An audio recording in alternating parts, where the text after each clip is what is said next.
Le mensonge combat la vérité de Christ, que Christ nous a laissée. Le mensonge lutte contre la vérité. Est-ce que tu es conscient de cela? C'est pourquoi la parole de Dieu est la vérité. Bienvenue dans la mission abondante de partage au peuple, MAP. Nous vous saluons dans le beau et précieux nom de Jésus-Christ. Ce matin, nous voulons neutraliser le mensonge. Neutraliser le mensonge.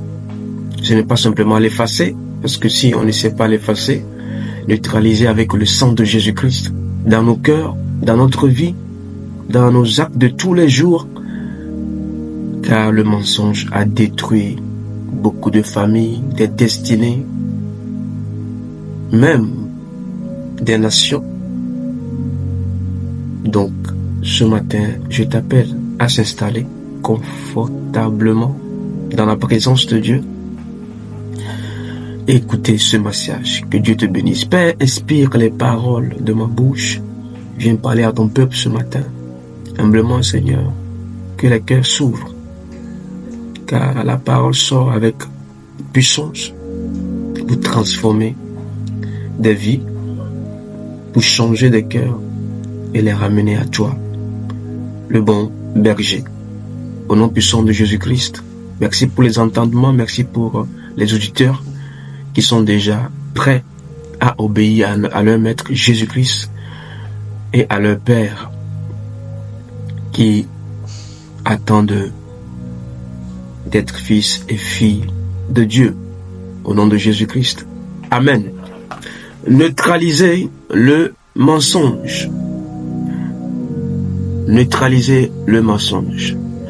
Le mensonge littéralement est défini comme une affirmation contraire à la vérité faite dans l'intention de tromper.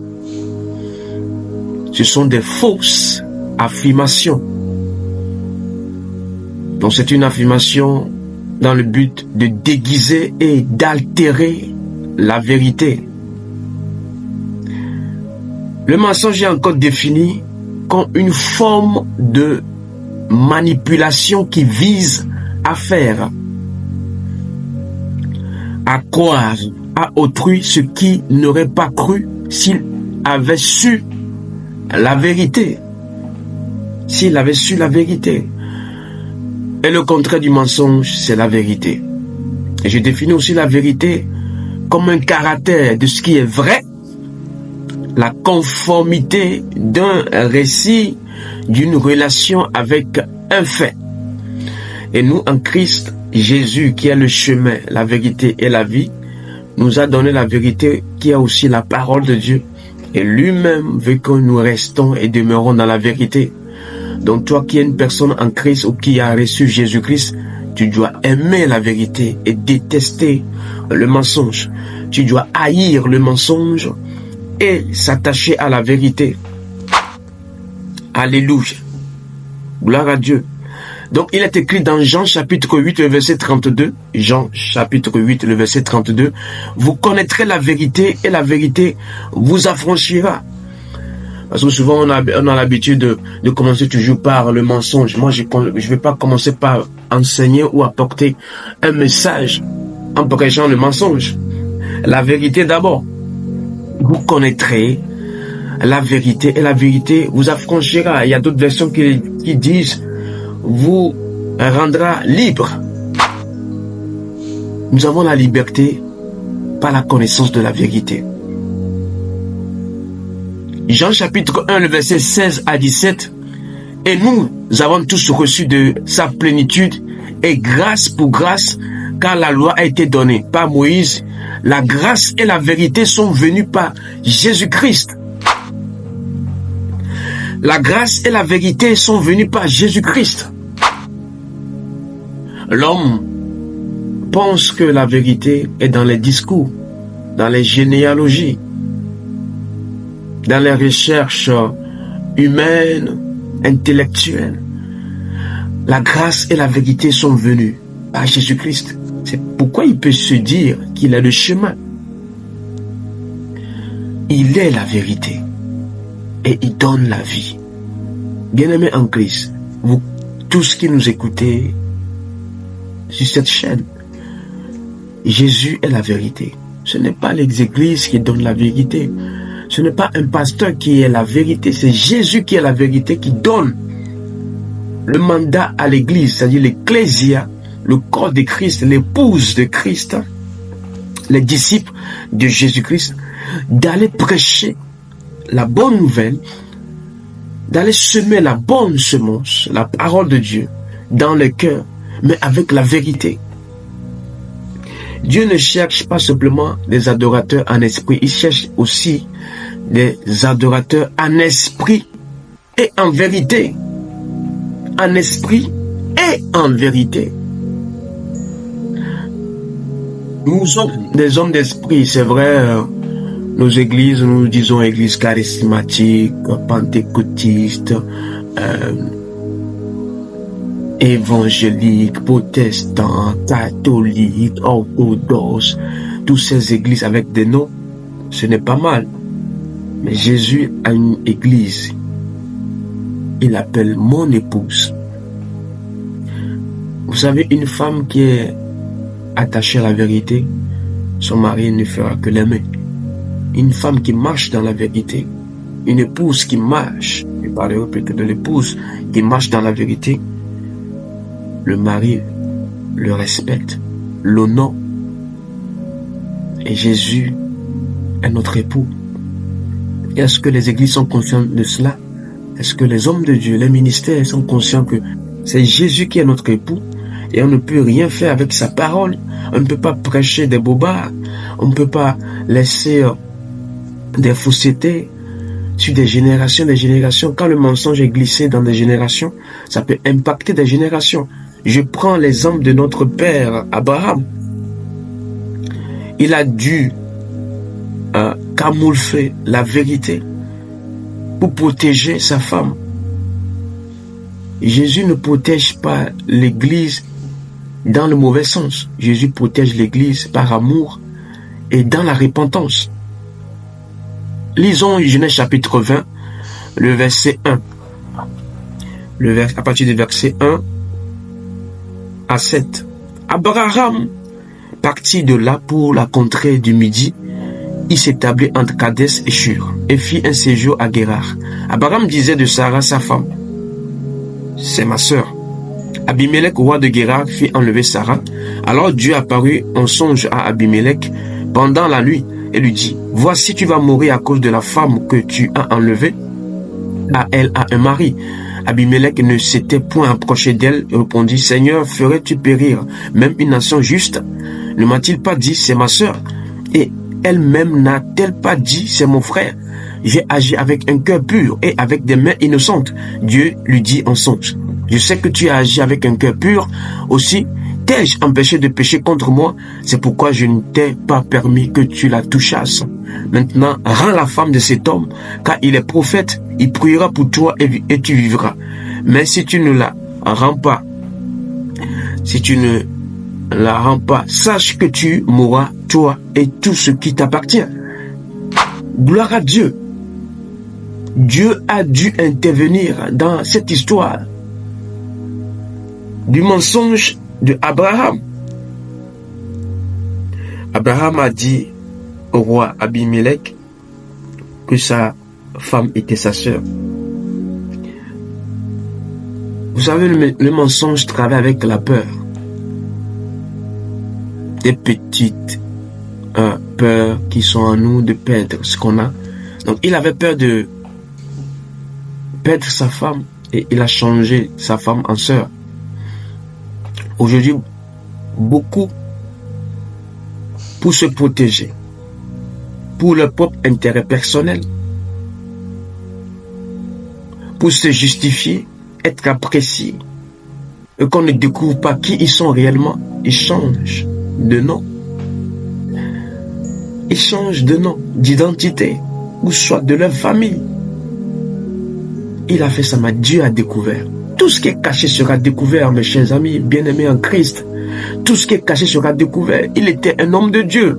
Il n'était pas Abraham, mais il était ici Abraham, parce que Dieu a changé son nom. Quand Dieu change notre nom, on ne peut pas être un homme de mensonge. qui ment. Une femme qui ment aussi. Et Abraham a menti. Mais Dieu s'est révélé au roi Abimelech dans un songe pour ramener la vérité. Ma prière pour toi ce matin est que Dieu ramène la vérité là où est implanté le mensonge. Que Dieu ramène la vérité là où est installé toutes sortes de faussetés, de mensonges. Là, Dieu s'est levé et Dieu a ramené sa femme. Sinon, elle deviendra la femme d'un roi. Et Dieu n'a pas permis que le roi même la touche. Dieu est miséricordieux. Il est amour, il est compassion.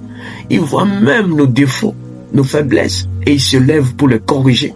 C'est à nous de se repentir. C'est à nous de dire oui, Seigneur, là, ce n'est pas juste ce que j'ai fait. Ce n'est pas normal. Je demande pardon.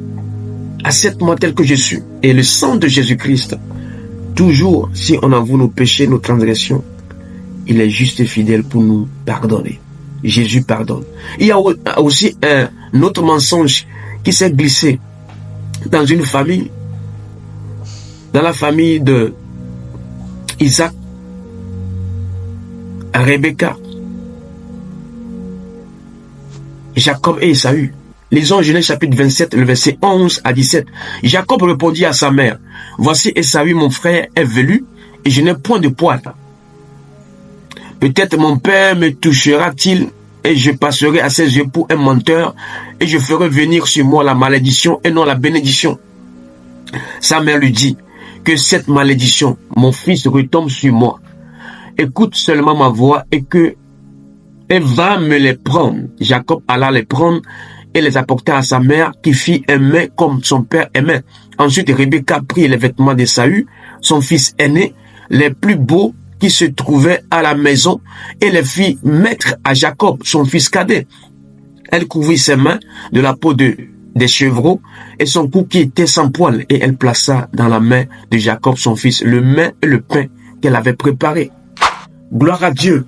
Je ne vais pas lire toute l'histoire, cette révélation. C'est juste nous faire comprendre ici qu'une mère s'est associée au mensonge. Le mensonge du diable. Le mensonge pour bénir. Le mensonge pour recevoir et acquérir. Jacob avait un désir d'être béni. Mais ce n'est pas de la bonne façon de recevoir la bénédiction. Aujourd'hui, il y a des fausses bénédictions que les gens réclament par force, par lutte, par jalousie, par envie, par compétition, par concurrence. Lui, il était dans la concurrence, mais il pouvait aller dans son sens propre, son bon désir, et recevoir la bénédiction. Qui lui a dit que leur père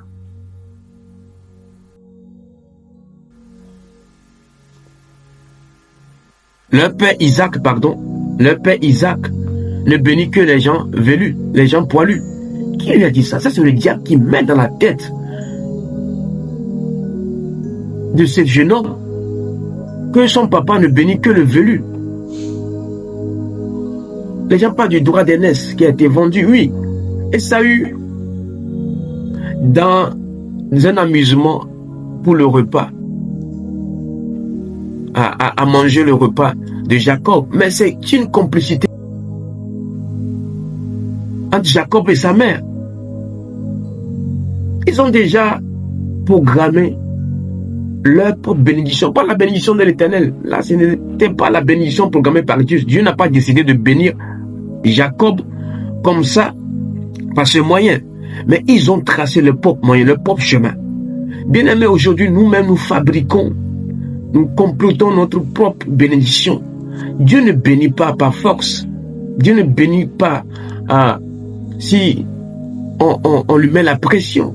Il n'y a pas de bénédiction sous pression. La vraie bénédiction ne s'accompagne d'aucun chagrin. Et sa maman aussi était complice. J'appelle les mamans. Et j'appelle aussi les papas. Vous qui êtes complices des bénédictions de vos autres enfants. Vous voyez qu'il y a la prostitution, mais vous ne dites rien. Vous voyez qu'il y a la drogue, la vente des armes, vous ne dites rien. Vous voyez que vos enfants se dénaturent, vous ne dites rien. des fausses bénédictions.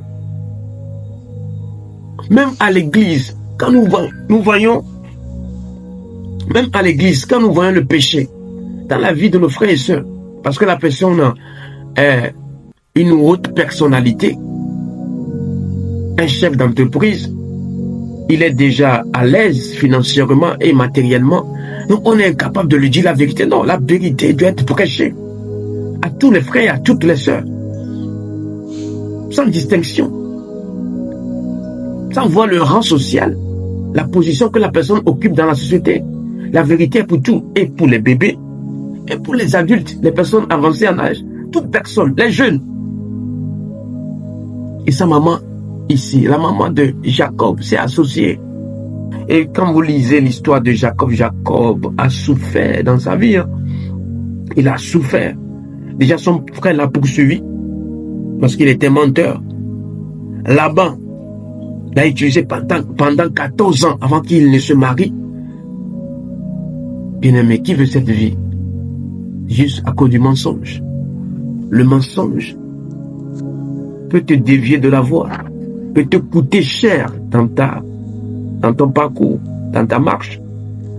Bien-aimé, nous sommes venus pour neutraliser le mensonge. C'est pourquoi Jean chapitre 8, verset 44 dit: vous avez pour père le diable et vous voulez accomplir les désirs de votre père. Il a été meurtrier dès le commencement et il ne se tient pas dans la vérité parce qu'il n'y a pas de vérité en lui. Lorsqu'il profère le mensonge, il parle de son propre fond, car il est menteur et le père du mensonge. Waouh! Le diable, l'ennemi de notre âme, Satan, le rusé, le malin, il est menteur et il est le père du mensonge. C'est-à-dire, il est le père et il a un fils appelé le mensonge.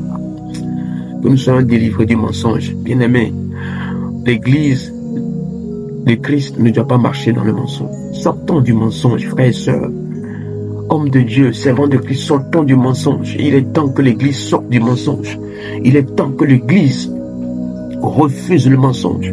Tout ce qui peut apporter le mensonge, c'est-à-dire la parole qui est contre la parole de Dieu, la parole qui bouleverse et mélange la vérité, sortons au nom de Jésus-Christ. Le diable est un menteur. Depuis le ciel, il voulait la place, il voulait le trône, il voulait la position. Sur la terre, il a encore cherché la place, la position de l'homme. Il continue. Bien-aimé, c'est un menteur. Il te dévie par le mensonge. Il t'amène dans la désobéissance par le mensonge. Il te fait croire que, voilà, si tu passes par ce chemin, c'est là que se cache la vérité. Non, Jésus est déjà la vérité. Concentrons-nous sur la vérité, le Christ. Amen. Proverbe chapitre 12, le verset 22. Proverbe chapitre 12, le verset 22. Nous allons le lire.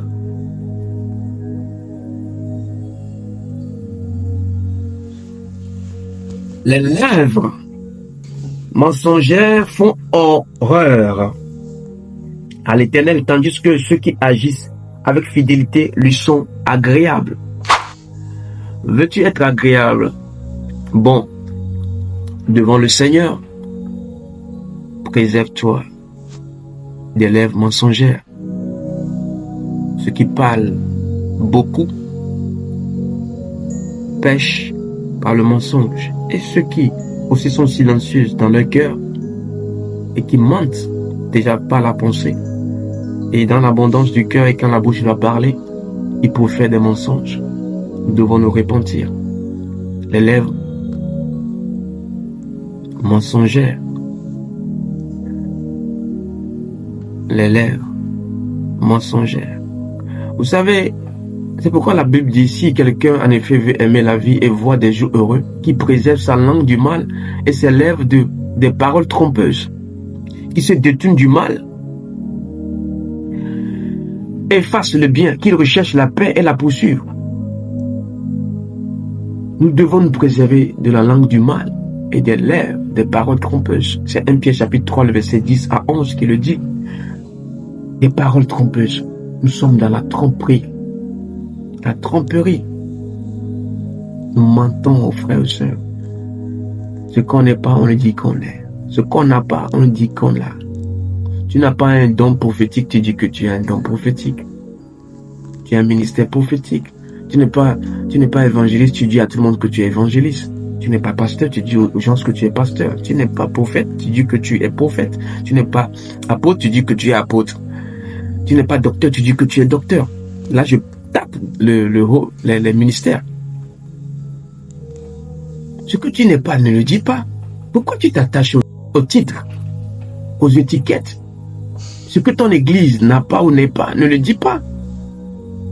Nous respectons ton église, mais quand l'église n'a pas le nombre d'âmes, pourquoi toi-même tu mets des nombres, des chiffres? Dieu n'est pas dans la quantité, il est dans la qualité. Dieu cherche la qualité. Et quand on découvre la qualité, il n'y a pas de mensonge dans la qualité. C'est vérifié. Ah oui. Tout produit qui est fabriqué est toujours vérifié. ISO. Et on connaît l'origine. On connaît le fabricant. On connaît l'origine. Le pays qui l'a fabriqué. L'entreprise qui l'a fabriqué. Si c'est le bon et le mauvais produit. Oui. Il y a des experts qui arrivent à déduire, à contrôler si c'est le faux ou le vrai. Vous savez, à la douane, quand vous passez par la douane et que vous avez des produits, la douane vous détecte. Il fouille. Et s'il découvre qu'il y a des choses qui sont dans ton bagage ou dans ta valise, ils vont te dire, monsieur, vous payez des amendes, ou soit on vous les retire. C'est comme ça, nous passons par la douane de la vérité. L'évangile nous amène à la douane de Jésus-Christ. Pas au tribunal encore, ce n'est pas encore le temps du tribunal, mais c'est la douane de la vérité. Quand tu es dans le faux, tes œuvres parleront. On te reconnaîtra à tes fruits. D'un jour à l'autre, ça va se savoir. Ça sera découvert. Ça sera mis à nu. Ça sera exposé. Dieu n'est pas un Dieu privé, c'est un Dieu public. Tout ce qu'il fait, il le fait dans le privé et aussi dans le public. Il y a des choses qui ne seront jamais restées dans le privé, à moins qu'il le souhaite ainsi. Comme les gens qu'il a guéris, il dit non, tu sais, ne le dis à personne. Mais c'était publiquement qu'il a fait. Mais il dit à la personne, ne dit à personne. Il sait pourquoi il interdit à ces gens-là. Psaume chapitre 120, le verset 2. Éternel, délivre-moi des lèvres fausses, de la langue trompeuse. Il y a des gens qui ont besoin d'être délivrés du mensonge. Hein. Pas simplement arrêter de mentir ou de ne pas mentir. Ils ont besoin de la délivrance. La semaine dernière, le Seigneur m'a montré un homme de Dieu qui voulait s'approcher de moi et moi j'étais à l'écart. Et quand il rentrait dans mon environnement, dans le lieu où j'étais, l'endroit où j'étais, il est tombé, il criait, il sanglotait. Et il disait, je suis un homme rempli de mensonges. Vous imaginez un homme de Dieu. Je ne citerai pas son nom, je l'ai bien vu dans la révélation. Et il sanglotait, il criait. Et le Seigneur le délivre. Moi, je ne l'ai même pas touché, je n'ai pas imposé de main, je n'ai pas prié pour lui, mais juste dans mon environnement. Dans ma présence, je dirais la présence de Dieu, c'est pas ma présence, la présence de Dieu, l'atmosphère dans laquelle j'étais, il est tombé sous la présence de Dieu. Et il criait fort. Je suis un homme rempli de mensonges.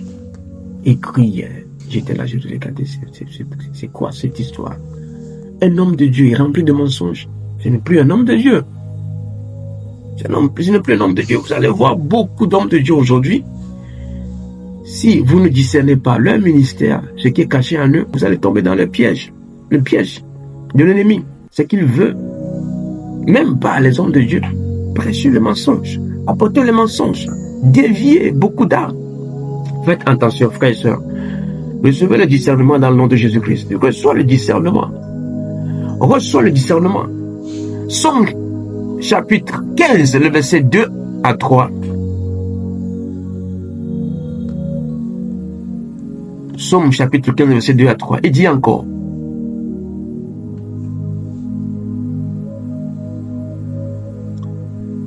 Somme chapitre 15, le verset 2 à 3. Celui qui marche dans l'intégrité pratique la justice et dit ce qu'il pense vraiment. Il ne calomnie pas avec sa langue. Il ne fait pas de mal à son semblable. Il ne jette pas le déshonneur sur son prochain. Vous voyez ce que le mensonge peut faire?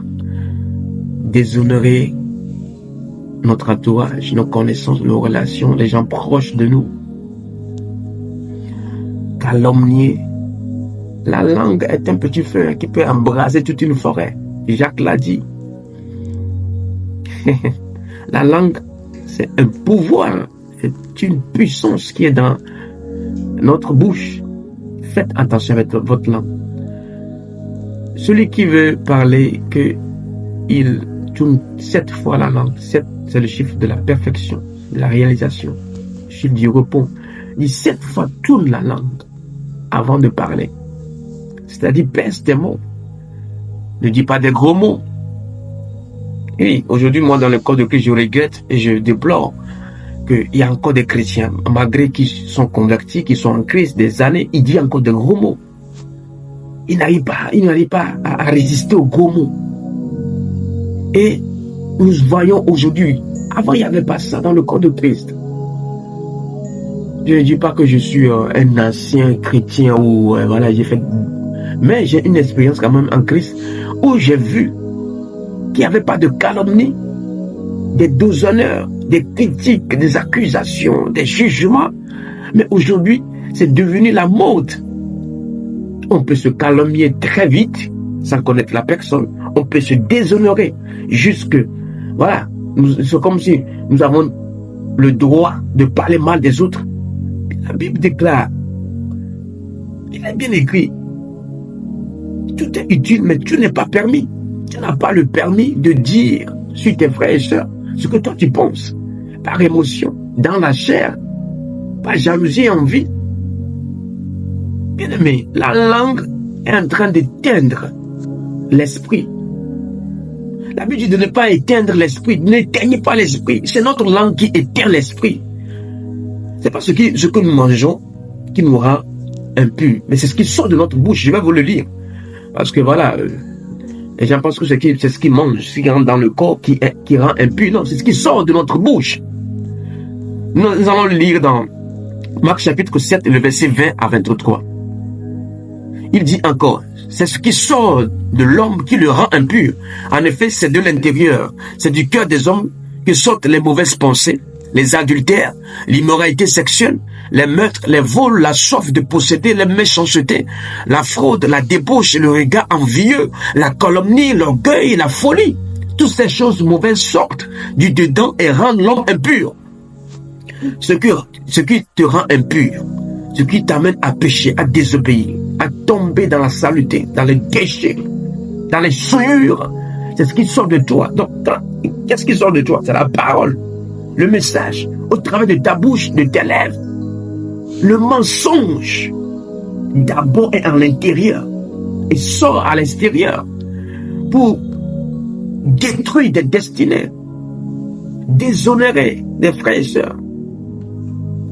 Bien aimé, un témoin fidèle ne ment pas. C'est des faux témoins qui disent des mensonges. Tu es témoin oculaire, témoin d'un acte, d'une action, d'une situation, d'un événement. On dit, ok, tu étais présent.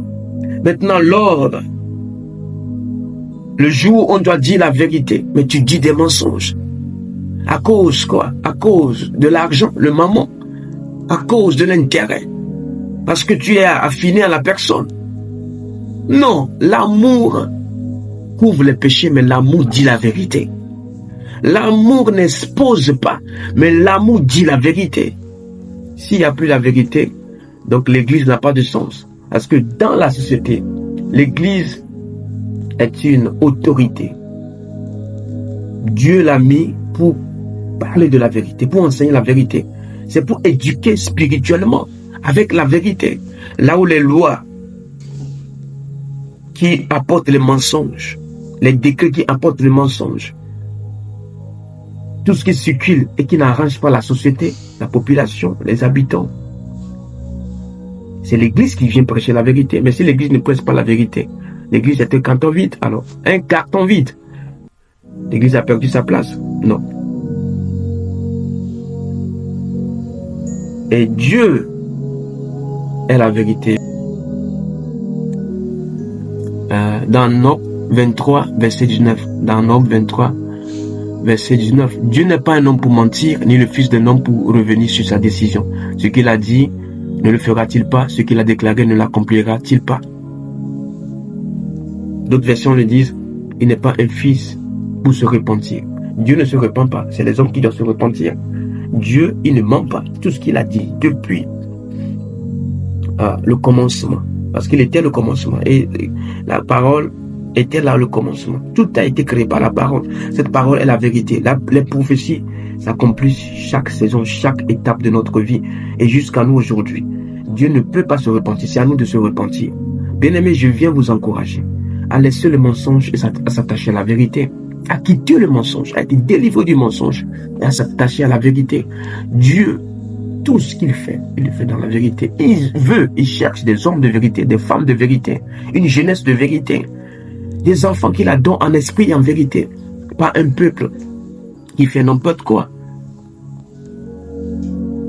Et les dirigeants aussi doivent dire la vérité. Lors de la campagne, on fait passer comme le bon qui va aider le pays, la nation. Et quand on est sur le trône, parce que vous avez transformé le pouvoir en trône, et quand Dieu vous met, vous devenez des casse-têtes pour la population, les habitants. Les gens, ils se rappellent de vos paroles, mais quand ils vous écoutent et vous voient faire, ce n'est que le mensonge. Bien-aimé, fini le camouflage. Fini le mensonge. Dieu veut nous libérer. Toi qui as écouté ce message, je t'invite maintenant à demander pardon au Seigneur si tu aimes mentir ou tu mens et tu t'aperçois que tu es tombé dans le mensonge, que Dieu te pardonne. Demande-lui pardon.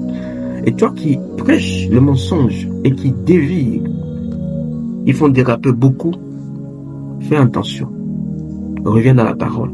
Il y a des messages qui n'ont pas arrangé l'église, qui ont plutôt dérangé l'église. Ce soir, Dieu veut se lever et nous libérer. Demandons pardon au Seigneur et Dieu viendra à notre secours. Il nous pardonne, il nous reprend dans le nom puissant de Jésus. Que Dieu vous bénisse. Et tu as le sang de Jésus-Christ qui peut neutraliser le mensonge. Et ne tombe pas dans la culpabilité.